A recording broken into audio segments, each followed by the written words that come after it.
Awkward.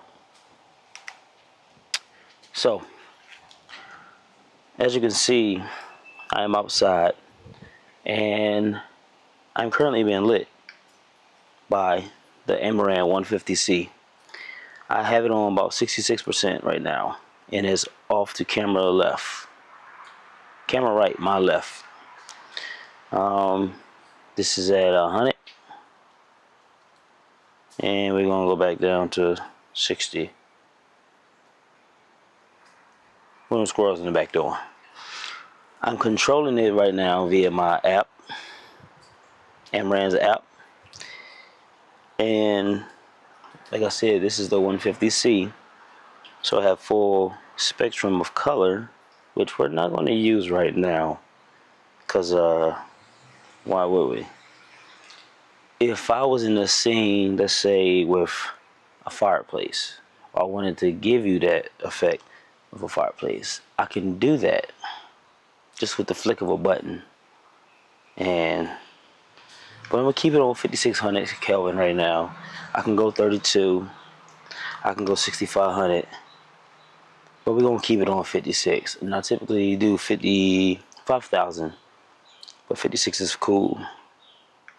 You also have the range of extending this Kelvin, as well as you have a gene. I said gene? Who gene? Green, magenta, shift. You can go either or, so you can dial it into the light that you have now. The only thing I don't see present on this Amaran app is something I was able to do when it was on Citus, which you still can use Citus. Basically, Amaran is a small company of Aperture. Amaran built their thing up. They rose to the top. Now they own thing, so they got their own app. But Amaran don't have this feature that Citus have, where I can use the camera on the phone and point it like these leaves, the green. I can point the camera at it and it'll get the hue and everything you need of that color and make the light match that perfectly. Amaran doesn't have that on here, and if it does, I don't know where it's at. And I have played with this app plenty of time, and the UI is pretty solid, so it's not like something can get lost. But it does have a bunch of like light sources on here, as far as like overcast sky, warm, halogen, daylight, HMI, tungsten, studio lamps, all that. Then you have emotional lighting, right? So if you want to get emotional, lively, warm, quiet, calm, dreamy, you know, it has a few selections for that. And then you have your natural, so your bonfire, your desert forest, sunshine, lavender, aurora.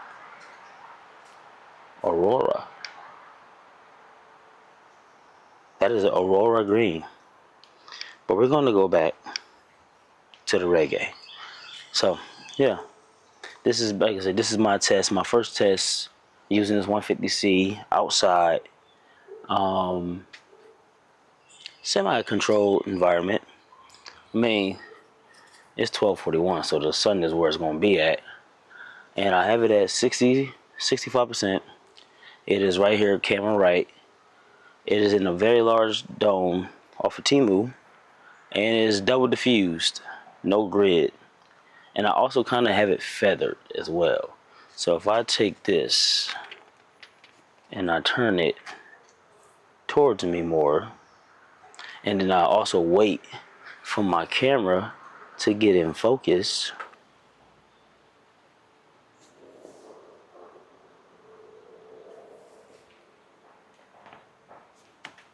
as I was saying, I turned the light towards me more now, and so it's not feathered as much because I was feathering it. It's yeah, ready. I'm gonna turn it up. I'm gonna turn it up right now while I have it on there. Now that it's pointing directly at me,